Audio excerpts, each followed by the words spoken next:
بابا خدا کے لیے میری بات سن لیجئے، میں اس شخص کو قبول نہیں کر سکتی۔ اس کا کردار برا ہے، اس کی عمر مجھ سے دوگنی ہے، وہ مجھے پسند نہیں، میں اس کے ساتھ نہیں جی سکتی۔ بھائی، اب کیوں میری بات نہیں سنتے؟ اب تو میرا سہارا ہے، اب کیوں مجھے دھکیل رہے ہیں اس زندگی کی طرف جہاں میری ہنسی ہمیشہ کے لیے دفن ہو جائے گی؟ بابا، میں آپ کے قدموں میں گڑ گڑا رہی ہوں۔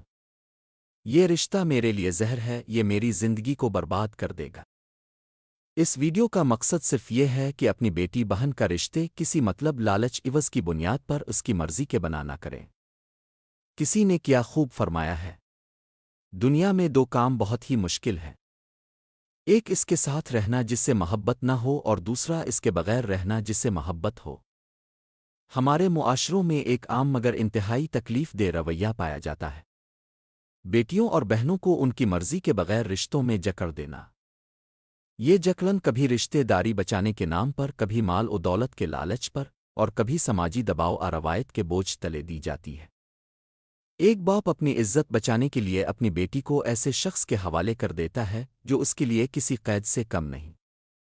ایک بھائی رشتے داری قائم رکھنے کے لیے اپنی بہن کو ایسے گھر بھیج دیتا ہے جہاں اس کی ہنسی ہمیشہ کے لیے چھین لی جاتی ہے۔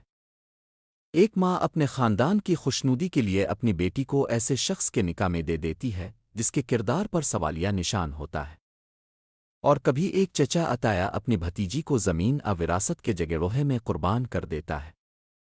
نفسیات کہتے ہیں کہ شادی ایک ایسا رشتہ ہے جو اعتماد، ہم آہنگی اور محبت پر قائم ہوتا ہے۔ اگر ان میں سے ایک بھی چیز موجود نہ ہو تو شادی قید بن جاتی ہے۔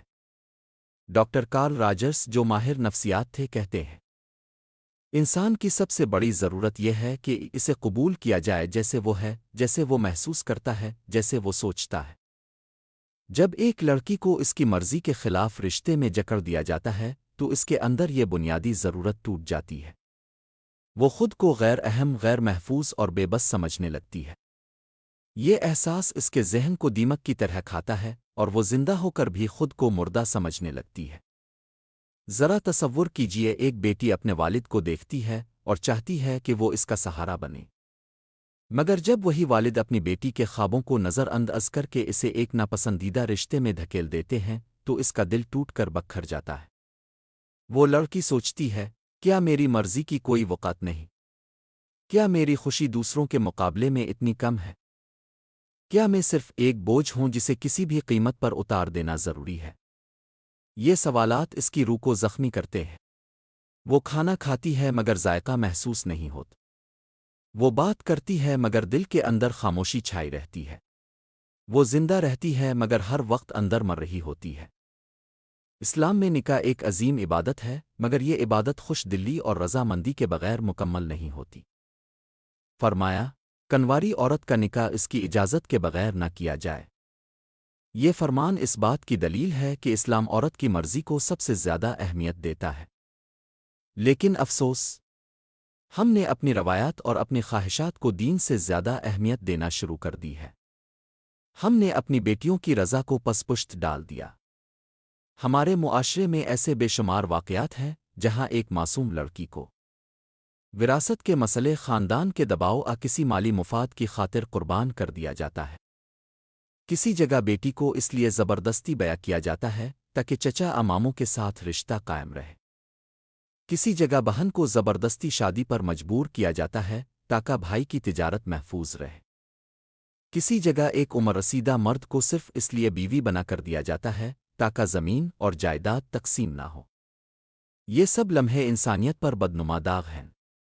ماہرین کہتے ہیں کہ جب انسان اپنی مرضی کے خلاف زندگی گزارنے پر مجبور ہوتا ہے تو وہ دو راستوں پر چلتا ہے، تو وہ خاموش ہو کر اندر سے ٹوٹ پھوٹ کا شکار رہتا ہے، وہ بغاوت کرتا ہے اور رشتوں کو توڑ دیتا ہے۔ اکثر لڑکیاں پہلے راستے کا انتخاب کرتی ہیں۔ وہ سب کچھ سہ لیتی ہیں مگر ان کے اندر ایک قبرستان بس جاتا ہے۔ ان کے خواب، ان کی خواہشات، ان کی امیدیں سب دفن ہو جاتے ہیں۔ ڈاکٹر وکٹر فرنکل، جو ہولوکاسٹ کے زندہ بچ جانے والے اور ایک بڑے ماہر نفسیات تھے، کہتے ہیں انسان سے اپنی زندگی کا مقصد چھین لیا جائے تو وہ جیتا تو ہے مگر اندر سے مر چکا ہوتا ہے۔ اسی طرح ایک لڑکی جسے زبردستی شادی پر مجبور کیا جاتا ہے، اس کی زندگی کا مقصد چھین لیا جاتا ہے۔ وہ دن رات زندہ تو رہتی ہے مگر زندگی اس کے لیے سز الف بن جاتی ہے۔ یہ صرف ایک لڑکی کی کہانی نہیں رہتی۔ جب ایک لڑکی خوش نہیں ہوتی تو پورا خاندان متاثر ہوتا ہے۔ وہ اپنی اولاد کو محبت نہیں دے پاتی۔ وہ اپنے شوہر سے دل سے رشتہ قائم نہیں کر پاتی۔ وہ اپنے والدین کے ساتھ ناراضی رکھتی ہے، اور یوں نسل در نسل ایک زنجیر سی چل پڑتی ہے جس میں ہر کوئی زخمی ہوتا ہے۔ اب سوال یہ ہے، اس مسئلے کا حل کیا ہے؟ والدین کو سمجھنا ہوگا کہ بیٹی امانت ہے، بوجھ نہیں۔ اس کی خوشی اور مرضی کو اہمیت دینا لازم ہے۔ بھائیوں اور رشتہ داروں کو یہ سوچ بدلنی ہوگی کہ بیٹی بہن صرف مفادات کے لیے نہیں بلکہ ایک زندہ انسان ہے جس کے خواب ہیں۔ معاشرتی سطح پر تعلیم کو عام کرنا ہوگا۔ جب لوگ شعور حاصل کریں گے تو وہ اپنی بیٹیوں کو قربان کرنے کے بجائے ان کی زندگی بنانے کی کوشش کریں گے۔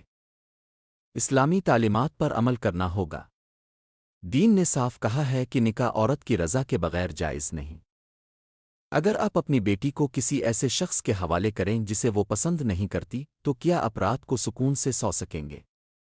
آپ اپنی بہن کو کسی ایسے گھر بھیج دیں جہاں وہ ساری عمر روتی رہے تو کیا آپ اپنے دل کو مطمئن رکھ سکیں گے؟ اگر آپ اپنی ماں کو اپنی خوشی کے لیے قربان کر دیں تو کیا آپ اپنے ضمیر کے بوجھ کو سہ سکیں گے؟ بیٹی بہن یا ماں کا دل توڑ دینا سب سے بڑی ناانصافی ہے۔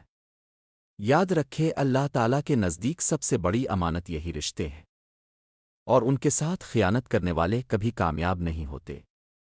بے پیغام ان سب والدین، بھائیوں اور رشتہ داروں کے لیے ہے جو اپنی بیٹیوں اور بہنوں کو اپنی مرضی کے خلاف قربان کر دیتے ہیں۔ یاد رکھیں، شادی ایک ایسا رشتہ ہے جو محبت اور رضامندی کے بغیر قائم ہی نہیں رہ سکتا۔ اگر آپ اپنی بیٹی کی خوشی چھین لیں گے تو اپنے صرف اس کا نہیں بلکہ اپنی نسلوں کا مستقبل بھی چھین لیا ہے۔